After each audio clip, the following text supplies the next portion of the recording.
পেজে একটা গল্প পোস্ট দিব। বরকির, এমনকি শিমুলি জাহান SM আইডিতে একটা গল্প দিব, গরুর বন্ধুত্বা। আপনারা শুনবেন, লাইক কমেন্ট করবেন। তো আর এটা হলো জঙ্গল দিয়ে হাইটা যাওয়া, কুমিরের সাথে বাপ করা। তো আমি হঠাৎ এক জঙ্গল দিয়ে হাঁটতে লাগলাম। হাঁটতে হাঁটতে অনেক দূর দূরান্তে চলে গেলাম। জঙ্গলের কোনো কুল কিনারা পাই না, জঙ্গল আর জঙ্গল। তো নানান প্রাণী আছে। তো আমি ভাবলাম দেখি আজকে আমাকে কোন প্রাণী ভালোবাসে। আমাকে তো খালি ভালোবাসা একবারে এত ভালোবাসাই যে আমি বিল্ডিং বাড়ি ঘরে রাখে আর শেষ দিতে পারি না।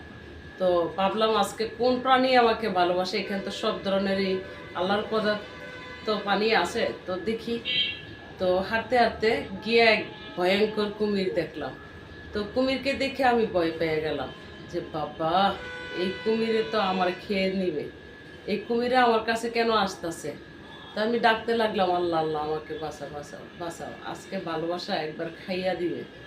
তো কুমিরে আসলো আমার সামনে, আইসা চুপচাপ শুয়ে পড়লো। তখন আমি জাবড়ায় ধরলাম আর কানে কানে বললাম, এ কুমির, তুমি কি আমাকে খেয়ে নিবা নাকি বন্ধুত্ব করবা। কুমিরে একটা গর্জন মারলো, তোকে খাবো না, যে তোর সাথে বন্ধুত্ব করবো। তো আমি বললাম, আমি তো ঘরে থাকি, তুমি তো জঙ্গলে থাকো, তুমি কি ঘরে থাকতে পারবা, তুমি কি আমার সাথে থাকতে পারবা, তুমি তো আমাকে খেয়ে নিবা।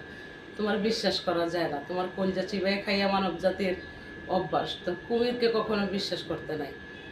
তখন কুমিরে বলল, তুমি আমাকে চিনতে ভুল করছো, আমি সব মানব জাতিকে খাই না, যারা বেঈমান, যারা জুলুমকারী, যারা বজ্জাত, তাদেরকেই আমি খাই। আর ভালো মানুষ দেখলে আমি গান নিয়ে চলে যাই পানিতে। আমি কিছু, ও আচ্ছা, তো আমি কি ভালো, আমি তো ভালো না। তখন কুমিরে বলল, ঠিক আছে, দেখা যাক ভালো না মন্দ, আমি নিজেই পরীক্ষা করে নিব। তো কুমিরের সামনের হাত দিয়ে হাত মিলাইলো যে হ্যাঁ আমার সাথে বন্ধুত্ব করলো। তো আমি বললাম, চলো তোমার নদীর পাড়ে যাই, তুমি যে জায়গাতে বসবাস করো সেই পানির সাথে যাই।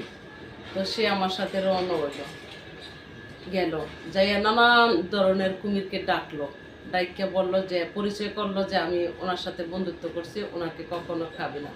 তো এক কুমির খাবার খেয়ে আহার করতে আসছে আমাকে, মানে আখ কইরা। তখন এই কুমিরে বাধা দিছে যে কারে খাইতেছে। তো আরেকজন আসছে, সবার সাথে একটা যুদ্ধ হয়ে গেছে আমার কুমিরের। যখন যুদ্ধ হয়ে গেছে তখন আমি তো ওনাকে ভয়ে জাবড়িয়ে ধরতে পারি না, মুলাকাত করতে পারি না। হাতে হাত মিলাইয়া বললাম তুমি এখানে থাকো, আমি একটা জঙ্গলে যাই। জঙ্গলে যেতে যেতে যেতে যেতে কোনো ধরনের ফুলই পাই না, কি আর করব। শেষ মুহূর্তে একটা লাল গোলাপ পাইলাম, সেই লাল গোলাপটাই না হাতে দিলাম, দিয়ে বললাম, থ্যাঙ্কস, তোমার ভালোবাসায় আমি মুগ্ধ, আর তুমি যে আমাকে এইভাবে বাঁচাইবা আমি ভাবি নাই। তখন কুমিরে বলল, এত সবে আল্লাহর দয়া, আমার উপরে আল্লাহর হুকুম হয়েছে তোকে বাঁচানোর জন্য, আর তুই যে আমার উদ্দেশ্যে আসছ সেটাও আল্লাহর হুকুমই হয়েছে, আমি কুমির তো তোরে বাঁচাবই।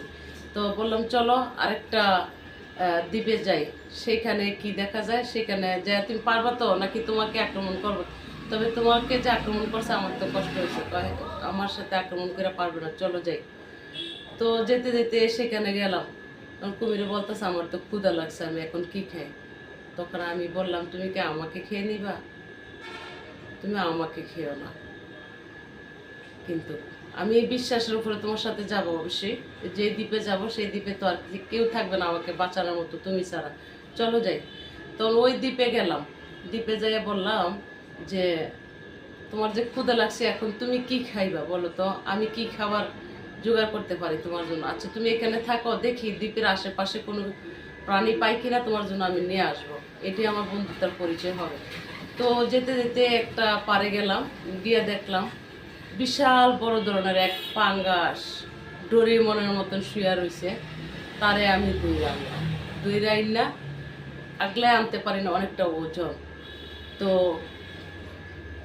আনছি, আইনা পরে একটা কলা পাতা কাইটটা দ্বীপের মধ্যে সুন্দর করে দিছি, যে বললাম, কুমির বন্ধু দোস্ত, তোমাকে আমি সম্মানের সহিত দিছি, তুমি বালি চালি লাগাই খাইও না, তুমি আমার বন্ধু, তুমি যদি বালি চালি খাও অসুস্থই পড়বা। তখন কুমিরে জবাব দিল, বন্ধু আমি তো সবসময় মাটি সোটা সব কিছু মিলাই খায়া বাচ্চা থাকি, তুমি তো মানব জাতি, খাট পালঙ্গে ঘুমাও, আর আমার তো সবসময় জঙ্গলে ঘুমানো থাকা হয়, কত সাপ বিচ্ছুরি কামড়ানি খাই, আমিও খাই, আমাকেও খায়।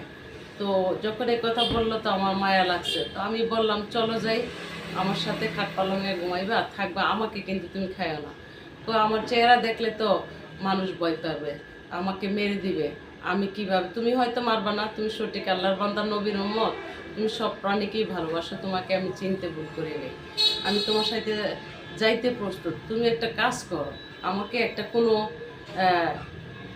কিছুর মধ্যে করে আমাকে নিয়ে যাও, যেন মানুষ আমাকে আক্রমণ না করতে পারে, না তো আমার যে চেহারা আমাকে তো মেরে ফেলবে, কারণ আমারে তুমি বলতেছো ডোরিমন, তুমি নাম দিচ্ছ কুমির ডোরিমন, এটা কোনো নাম হলো দোস্ত? এটা তো নাম না, একটা সুন্দর নাম দাও না।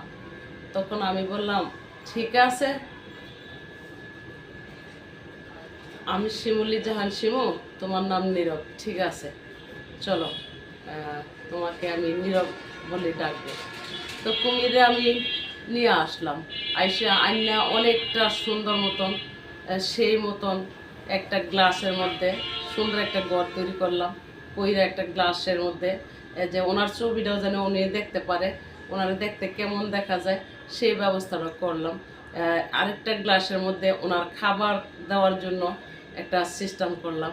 তো এমন করে আমি ওনাকে নিয়ে আসলাম, আসার পরে সে রাতের বেলা আমাকে সুন্দর মতন একটা ধন্যবাদ দিল, যে দোস্ত তোমাকে ধন্যবাদ, তোমার মনটা এতটাই সুন্দর, কিন্তু আমি কি করে তোমার মতো হতে পারবো, তুমি আমাকে একটু সাজেশন দাও না।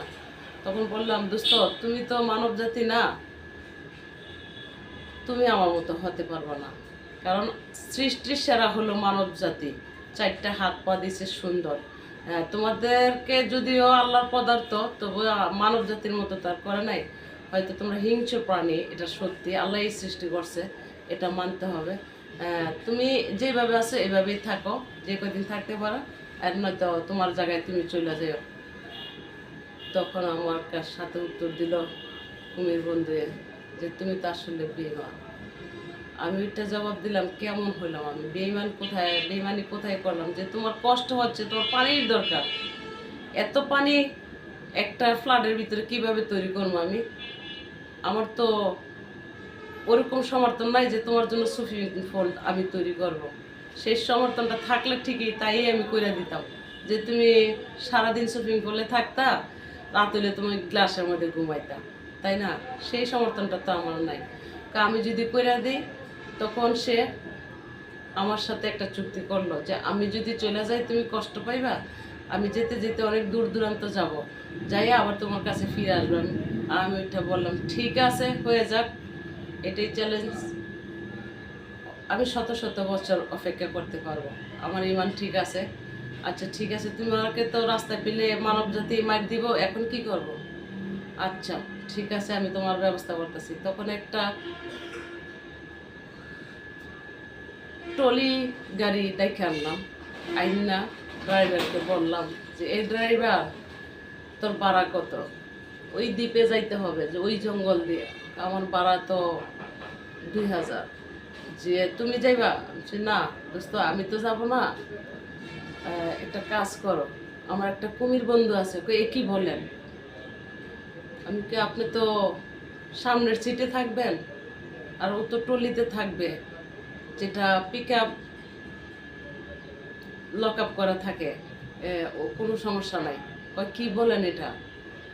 যখন ড্রাইভারকে আমি ডাইকে আনলাম যে দেখো তো, ড্রাইভার ভয় পেয়ে গেছে, আমি এটা কি করে নিব ম্যাডাম, আমি তো বুঝতে পারতাছি না, আপনি কি আসলে মানুষ না অন্য কেউ?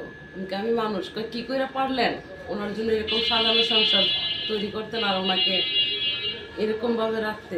বুঝলাম না বিষয়টা কি। তখন আমি জবাব দিলাম আমি মানুষ, আমি অমানুষ না, আমি আল্লাহর বান্দা নবীর উম্মত, আমাকে আল্লাহ সৃষ্টি করছে তাদের জন্য, যে হয়তো তাদেরকে আমি শ্রম দিতে যেতে পারি না, কারণ সতর্ক থাকা প্রতিটা মানব জাতির জন্যই একান্ত দরকার। যে আল্লাহ রোগ জীবাণু দেয়, আল্লাহ নানান মানবরূপী মানুষকে ফারা বাল্লা মুসিবত দেয়, আবার আল্লাহ সতর্ক থাকার জন্য সংকেত দেয়, সেইটাই আগে তৈরি করছে। তো আচ্ছা ঠিক আছে, পরে বলল ঠিক আছে ম্যাডাম, আপনার মতো মানুষ যখন এই কাজটা করতে পারছেন, আর ওনাকে আমি দিয়ে আসতে পারবো না, যা করে আল্লাহ করবে। আল্লাহকে যখন আপনি বিশ্বাস করেন, আমিও বিশ্বাস করি যা করবে আল্লাহই করবে। আমার যদি এর হাতে মৃত্যু হয় হবে, আর যদিও বাঁচার হায়াত রাখে আল্লাহ, আমাকে বাঁচাবে। তো আপনি যখন বিশ্বাস করছেন, আমিও ওনাকে বিশ্বাস করলাম। তখন বললাম, এই কুমির বন্ধু, তুমি কিন্তু কখনো ওনাকে আক্রমণ করবে না। দেখছো, সেও আমার একজন বন্ধু, মানব জাতি, যে আমার ডাকে সাড়া দিয়ে আসছে তোমাকে সহযোগিতা করার জন্য। তোমার রূপ দেখে কিন্তু সে ভয় পেয়ে গেছে, তুমি কিন্তু তাকে আক্রমণ করো না, ঠিক আছে? তোমাকে নামাই দিয়ে আসবে। তুমি রাস্তা চিনা পারলে তুমি আইসো, তবে পরামর্শটা দিয়ে দিই, দিনের বেলা যখন তোমাকে আক্রমণ করবে মানব জাতি, তুমি রাতের বেলা আইসো, যদিও তোমার আসার ইচ্ছা থাকে, আমাকে দেখার ইচ্ছা থাকে। তো কুমির বন্ধু বলল, ঠিক আছে, হয়ে যাক, বিশ্বাস আমার প্রতি। তখন কুমির বন্ধু এমনই এক স্বর্ণের ড্যাগ নিয়ে আসছে, হীরা মুক্তা কোনো কিছুর অভাব এনে দিয়ে বলল যে, আমি তোমাকে ছেড়ে যেতে চাই না, তোমার মতো বন্ধু পাওয়া এই জগতে কখনো হতে পারে না। তুমি আমার জন্য সুফিং গোল তৈরি করো, কিভাবে করবা সেটা তোমার ব্যক্তিগত ব্যাপার, আর তোমার মন আছে সেটা আমার চিনা বুঝে এছাড়া এমন ডেক তোমার 1000টা আমি এনে দিব, যদিও তুমি আমাকে ভালোবাসো। তো কুমির বন্ধুকে বললাম, হ্যাঁ অবশ্যই আমি তোমাকে ভালোবাসি, তোমারও ইমান ঠিক আছে, প্রমাণ হয়ে গেছে, তোমাকে ভোলা যাবে না, সব ভোলা যাবে, তোমাকে ভোলা যাবে না।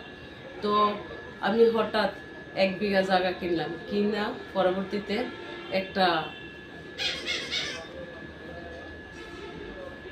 সুইমিং পুল তৈরি করলাম, তৈরি কইরা কুমিরকে ডাইকে নিলাম, বন্ধু দেখো তো পছন্দ হয়েছে কিনা, আনকমন সুন্দর, ঠিক আছে, তাহলে আমার ঘরটাও আশেপাশে দাও।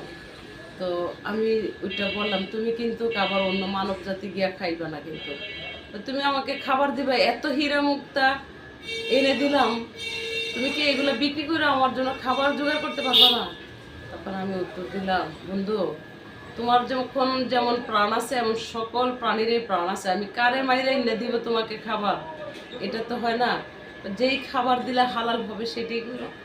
তো প্রতিদিন এই কুমির বন্ধুকে একটা করে গরু এনে দিই, একটা না বরকে এনে দিই, একটা নানান কিছু এনে দিয়ে দিয়ে ওনার খাবার জোগাড় করে। তো হঠাৎ বললাম যে, কুমির বন্ধু, অর্থ তো আমার শেষ হয়ে গেছে, আমি তো আর পারতাছি না, কী করবো? তখন কুমির বন্ধু বলল, আমার কষ্ট লাগলো শুই না, তোমার ড্রাইভারটাকে আবার ডাক দাও না। তখন ড্রাইভার বন্ধুকে ডাক দিলাম, এই ড্রাইভার, আমার বন্ধুকে যেখানে দিয়ে আসলে আবার নিয়ে দিয়ে আসো, তোমার ভাড়া 10 টাকার জায়গায় 20 টাকা দিব।